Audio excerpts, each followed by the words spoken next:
Chairman Korangi town محمد نعیم شیخ، جی ہاں، یہ خدمت کے جذبے سے سرشار ہیں اور اپنے ٹاؤن کو ماڈل ٹاؤن کی شارح پر گامزن کیے ہوئے ہیں، اور ان کا کہنا ہے کہ ہم گرین کے ساتھ ساتھ کلین کے اوپر بھی جہاں راغب ہیں، وہیں پر ہماری کوشش ہے کہ گلی محلوں کی سطح پر لوگوں کو بلدیاتی سہولتوں کی فراہمی کو یقینی بنایا جائے اور ماضی کی جو پیدا کردہ احساس محرومی ہے اس کا خاتمہ کیا جائے۔ اس سلسلے میں آج بھی وہ خدمت میں مصروف رہے اور چھٹی والے دن بھی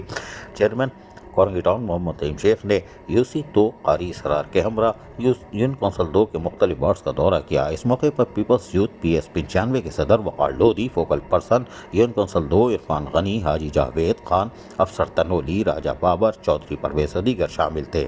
چیئرمین کورنگی ٹاؤن حاجی محمد نعیم شیخ نے union council 2 ward 1 Altaf town میں پیور فلورنگ وارڈ اور 2 میں الواسے میں سیوریج لائن کے کام کا اور وارڈ 3 کے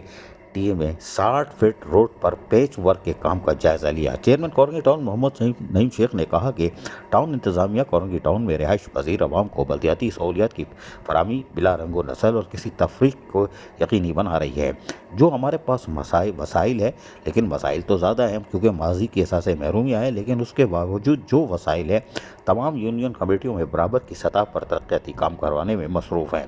محمد نعیم شیخ چیئرمین کورنگی ٹاؤن نے موقع پر موجود بلدیاتی افسران کو ہدایت دیتے ہوئے کہا کہ جاری کاموں کی ہر وقت تکمیل کے ساتھ ساتھ سہولیات کی فراہمی کے عمل میں کسی قسم کی غفلت اور لاپرواہی ہرگز نہ برتی جائے۔ عزیز عارف، KBS بلدیاتی نیوز، کراچی۔